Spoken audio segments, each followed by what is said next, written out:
जय श्री राधे कृष्ण भक्तों। आज हम आपको 12 मास की संकट नाशक श्री गणेश चतुर्थी की व्रत कथाएं सुनाने जा रहे हैं। भाद्रपद कृष्ण पक्ष गणेश चतुर्थी की संकट चतुर्थी व्रत कथा। श्री पार्वती बोली, भाद्र कृष्ण पक्ष को संकट नाशक चौथ की व्रत की विधि कहो। श्री गणेश जी बोले, माँ, भादव मास की चौथ सर्व प्रकार के संकटों का नाश करने वाली तथा सर्व कामनाओं को देने वाली है। गुरु के बताए हुए मार्ग से विधि पूर्वक व्रत तथा मेरी पूजा करें। विनायक, एकदंत, कृष्ण पिंग, गजानन, लंबोदर, भालचंद्र, हेरम्ब, विकट, वक्रतुंड, आखुरथ, विघ्न नाशक, गणाधिप 12 गणेशों की क्रम से 12 मास पूजा करें। चंद्रोदय के समय पूजा करें। पूर्व काल में राजाओं में श्रेष्ठ नल राजा था। उसकी रूपवती रानी का नाम दमयंती था।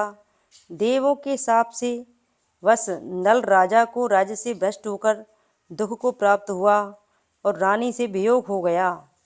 तब दमयंती ने इस व्रत के प्रभाव से अपने पति को प्राप्त किया। पार्वती जी बोली, पुत्र, रानी ने इस व्रत को किस प्रकार किया? गणेश जी बोले, माँ, नल की विपत्ति सुनने से रोमांच हो जाता है। गजशाला से हाथी, घुड़साल से घोड़े हरण कर लिए।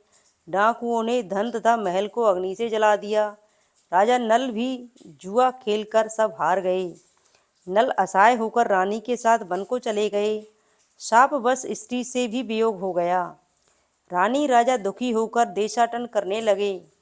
एक समय वन में दमयंती को सरभंग ऋषि के दर्शन हुए।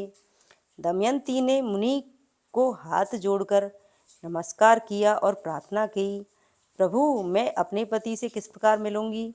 सरभंग मुनि बोले, दमयंती, भादों की चौथ को एक दंत गजानन की पूजा करनी चाहिए। तुम भक्ति और श्रद्धा पूर्वक गणेश चौथ का व्रत करो, तुम्हारे स्वामी तुम्हें मिल जाएंगे। गणेश जी कहते हैं, माँ, सरभंग के कहने पर दमयंती ने भादों की गणेश चौथ का व्रत आरंभ किया और कुछ दिनों में अपने पति और पुत्र को प्राप्त किया। इस व्रत के प्रभाव से नल ने सभी सुख प्राप्त किए। श्री कृष्ण बोले, धर्मराज, तुम भी श्री गणेश जी की आराधना करके अपने राज्य को प्राप्त करके सुख और लाभ प्राप्त करो। यह सर्वोत्तम व्रत है, विघ्न नाशन करने वाला है तथा सुख देने वाला है। इस प्रकार भाद्रपद कृष्ण गणेश चतुर्थी की व्रत कथा समाप्त हुई।